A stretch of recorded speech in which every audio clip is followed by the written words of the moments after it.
Maintenant qu'on sait ce qu'est l'électricité, comment on la produit, comment on peut caractériser un courant électrique, voyons comment il peut s'utiliser.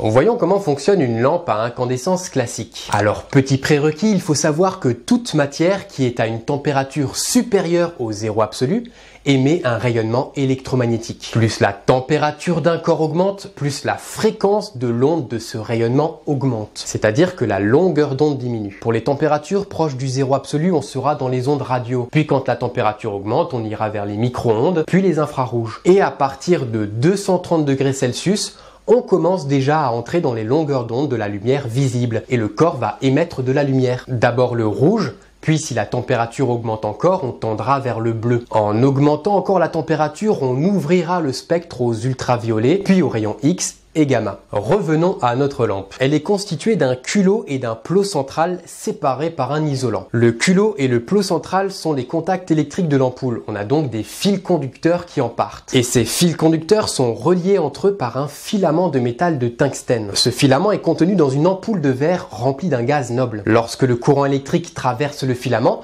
qui n'est en fait qu'un très fin fil de métal d'environ 0,05 mm de diamètre, l'intensité du courant va donc être fortement réduite à cause de la réduction du canal de passage du courant électrique. Le filament va donc se comporter comme une résistance. Et rappelez-vous, une résistance, ça produit de la chaleur.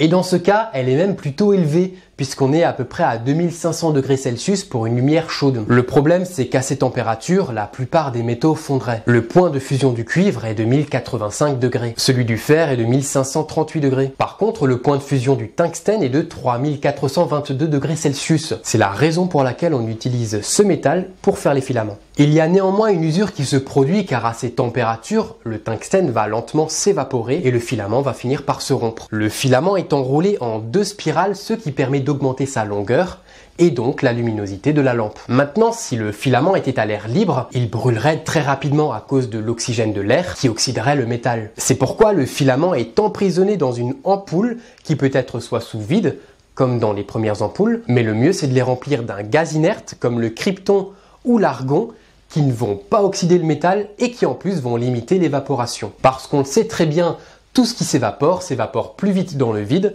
que sous une pression de gaz. Les appareils de chauffage comme le radiateur électrique, les fours électriques ou bien la bouilloire fonctionnent sur le même principe. L'effet Joule provoqué par une résistance. Dans ce cas, nous aurons notre filament toujours en spirale, recouvert d'un bourrage isolant pour ne pas s'électrocuter en le touchant. Il peut s'agir de ciment réfractaire ou de produits silico-alumineux. Et le tout est enfilé dans un tube blindé en acier inoxydable. Ici, le filament ne sera pas en tungstène pour deux raisons. D'une part, car le fil n'est pas sous vide, il faut donc un métal qui s'oxyde moins. Et d'autre part, car la température qu'on va atteindre sera bien moins élevée que dans une ampoule. Inutile donc d'avoir un métal avec un point de fusion aussi élevé. On utilisera par exemple du nichrome. C'est un alliage de nickel et de chrome qui possède une bonne résistivité électrique, un point de fusion de 1400 degrés Celsius et une bonne résistance à l'oxydation. Il est surtout utilisé dans les sèche-cheveux et les grippins. Les moteurs électriques, on en parle ? Il existe différents types de moteurs fonctionnant sur des principes un peu différents et possédant chacun leurs avantages et inconvénients. Là, on va parler du moteur électrique à courant continu. Mais d'abord, il va falloir que je fasse quelques rappels de choses qu'on a vues dans la précédente émission. Prenons une bobine. Si on fait circuler un courant électrique dans cette bobine, alors elle va se comporter comme un aimant, avec les pôles orientés selon le sens du courant électrique. On se souvient aussi que les pôles de signe opposé s'attirent et que les pôles de même nature se repoussent. Revenons à notre moteur à courant continu. Celui-ci est constitué d'un rotor, c'est-à-dire d'une partie qui peut tourner, qui est donc mobile. Imaginons 4 dents sur ce rotor. Appelons-les A, B, C et D. Autour de A et C sont enroulés un fil de cuivre. On aura donc une bobine. Si on applique un courant électrique, on aura alors deux aimants. Sur les deux autres dents, B et D, on va faire pareil. Le rotor est inséré dans un stator, qui est une partie statique, qui ne peut pas tourner, qui est donc immobile. Dans ce stator, on place deux aimants permanents. Si on alimente la bobine AC en courant, les charges des bobines s'orientent. On va avoir un pôle sud et un pôle nord. Le pôle sud du rotor va être repoussé du pôle sud du stator et attiré par le pôle nord. Et le pôle nord du rotor va être repoussé du pôle nord du stator et attiré par le pôle sud. On a donc un déplacement du rotor dans le stator. Si rien ne change, on a un équilibre et c'est fini, le rotor ne tourne plus. Il va donc falloir systématiquement déséquilibrer le système en changeant les bobines qui sont alimentées en courant électrique. Et ça, c'est le rôle du collecteur commutateur rotatif. Au niveau de ce commutateur, les bornes des bobines sont séparées par un isolant électrique. Le commutateur est relié au rotor, il tourne en même temps. De chaque côté de ce commutateur, on met en contact un élément conducteur qu'on appelle un balai de charbon. Il s'agit d'une mine de carbone qui va être immobile et toujours en contact avec le commutateur. Il va balayer la surface du commutateur. Chaque charbon est relié à une borne du courant électrique. Et hop, quand le courant passe, le rotor tourne et les dents du rotor vont successivement se charger. La rotation devient continue. On a notre moteur à courant continu. Ce moteur ne fonctionne pas en courant alternatif, car comme le courant va dans un sens puis dans l'autre très rapidement, on aurait juste une vibration. Mais en modifiant un tout petit peu ce moteur, on peut le transformer en un moteur universel, qui fonctionne aussi bien en courant alternatif qu'en courant continu. La seule différence vient du fait que les aimants permanents du stator sont remplacés par des bobines.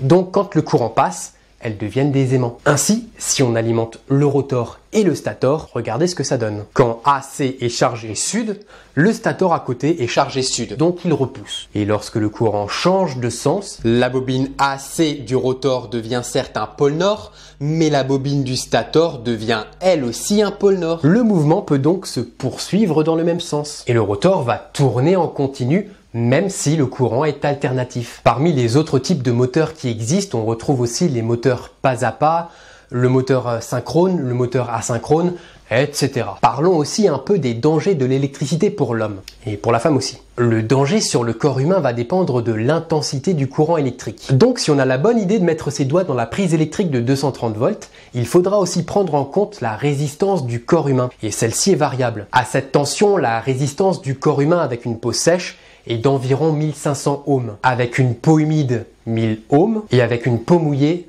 de 500 ohms. Donc si on utilise notre loi d'Ohm, avec une peau sèche, on se prendra 0,15 ampères et avec une peau mouillée 0,46 ampères. Alors c'est déjà beaucoup puisqu'à partir de 0,05 ampères, on peut déjà être en fibrillation ventriculaire et risquer l'arrêt cardiaque. Nous allons fermer ici ce gros dossier sur l'électricité.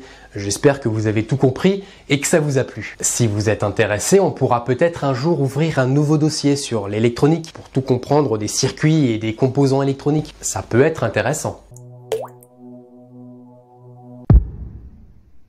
Le mot du jour, c'est frigolite. La frigolite, c'est le nom qu'on donne à cette mousse compacte de polystyrène expansé qu'on utilise dans les emballages ou bien comme isolation thermique. Je vous souhaite une très bonne fin de journée, on se retrouve début du mois prochain pour un nouveau sujet. À plus!